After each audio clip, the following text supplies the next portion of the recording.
რეჟისორ რეზო გაბრიაძის თეატრი განახლდა. განახლებული თეატრის შენობა დღეს საქართველოს პრეზიდენტმა მიხეილ სააკაშვილმა თბილისის მერმა გიგი უგულავამ და თავად რეჟისორმა გახსნეს. თეატრის შესასვლელთან რეზო გაბრიაძის ესკიზის მიხედვით საათის კოშკი აშენდა. საათში ერთხელ საათიდან ანგელოზი გამოდის და ზარს რეკავს, ხოლო 12 საათზე მექანიკური თოჯინები წუთნახევრიან წარმოდგენას მართავენ. საქართველოს პრეზიდენტის შეფასებით კოშკი მსოფლიოს საოცრებებს შორის უნდა ჩაიწეროს, რადგან თავისი ორიგინალობით საათს ანალოგი არ აქვს. თეატრის 30 წლის იუბილესთან დაკავშირებით განახლებული შენობის გახსნას ქართული თეატრის, კინოსა, კულტურის წარმომადგენლები ესწრებოდნენ. ასევე იყვნენ სტუმრები რუსეთიდან, რომლებიც თბილისში რუსული კინოს პირველი ფესტივალის ფარგლებში ჩამოვიდნენ. თეატრის რეაბილიტაცია და სრული რეკონსტრუქცია 2007 წელს დაიწყო. თეატრის წელს დაარსებიდან 30 წელი უსრულდება. ბატონო ძალიან გაბედავი და ესეთ მტკიცე ადამიანი, იმიტომ რომ ამ წლების განმავლობაში მან გადაიტანა რამდენიმე ძიმე ოპერაცია, ახლა საიდუმლოს არ ვიტყვით, ვიტყვით 9 ოპერაცია. და არ გაუჩერებია ამ ყველაფერზე მუშაობა. არ გაუჩერებია აი ამის შექმნა. აი როგორც ნამდვილი გენიოსი და როგორც ნამდვილი დიდი ხელოვანი მოექცევა. და მე მინახავს ბევრი კოშკები პრაღაში, მიუნხენში, ბათუმში გვაქვს კოშკი ახლა. მაგრამ ახლა შეხედეთ და შეხედო იმ ხალხმა, ვისაც გონია რომ აი თბილისში არაფერი სოფლიო კლასის და საქართველოში არ შეიძლება იყოს. რომელი ერთი ამაზე მაგარი. შეიძლება პრაღა უწევდეს კონკურენციას. მაგრამ ეს არის თავის მხრივ ცალკე კატეგორიაში მართლა სოფლიოს სასწაული. და იმიტომ რომ როცა გენიალურობა და რაღაც გარემოები ერთმანეთსევთ, ხო ის ქმნის ამ გენიალურ შედევრს ყოველთვის. მე ვიტყოდი ეს არის შედევრი ყოველგვარი გაზვიადების გარეშე. და მართლა მინდა ვთქვა რომ ეს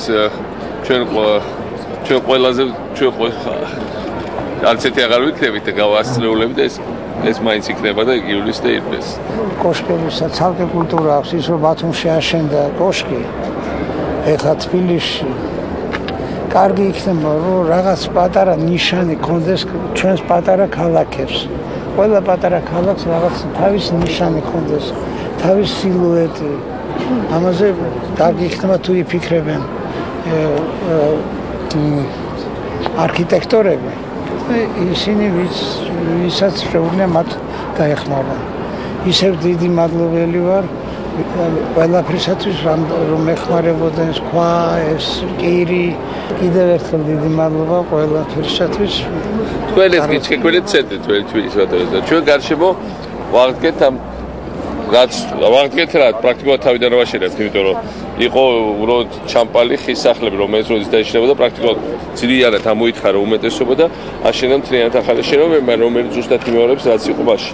მთლიანად გამოიცვალა წყლის სისტემა, რომ ვერაფერმა ეს ვერ მოანგრიოს, გამოიცვალა სხვა სისტემები. ერთ სიტყვით რაზე შევჩუდა რომ ასეთი უბნები ქონდა რაღაც ძალიან მნიშვნელოვან ქალაქებს ევროპაში და მსოფლიოში.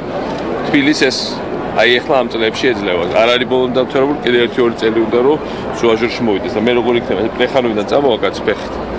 და იქ დაწყებული ესე იგი ამოვა ესე ვარანცოვზე, ვარანცოვიდან გადმოვა ხიდით და გადმოვა პირდაპირ აი აქედან გადმოვა და მე აქედან აჭისხატის გავლით წავა დაანჩენძელ თბილისში. ერთ სიტყვით ტურისტული მარშრუტი კეთება, თელი გზა იქნება აღდგენილი ისე რომ არც ერთი ულამაზო სახლი არ იყოს. ეს იქნება გვირგვინი ამ სილამაზს. და ყველა აქ წამოვა აქედაც იქით მიმართულებიდანაც და მიმართულებიდანაც. ამ მოედანმა როგორად დაიტოვოს ხალხი მე არ ვიცი. ჯერ მოედნების გაფართოება ესე ვერ ვისწავლეთ. აი ესე რომ მოვკიდოთ ხელა გავწიოთ, მაგრამ ეგ არ იწევს. მაგას ცოტა მეტი დროა. ეგ იქნებ თქვენიც გვასწავლოთ, სასწაულების გაკეთება თქვენიც. მოდით ერთად ვნახოთ, დავტყვეთ, გადავცეთ მეგობრებს, ახლობლებს, უცნობ ხალხს მოვიდნენ და ნახონ, იმიტომ რომ დღეს ამას იქით ამ ისტორიულ ადგილს კიდევ უფრო მეტი ისტორიულობა შეეძინება. ანუ პრაქტიკულად დღეიდან აქ ახალი ისტორია იწყება.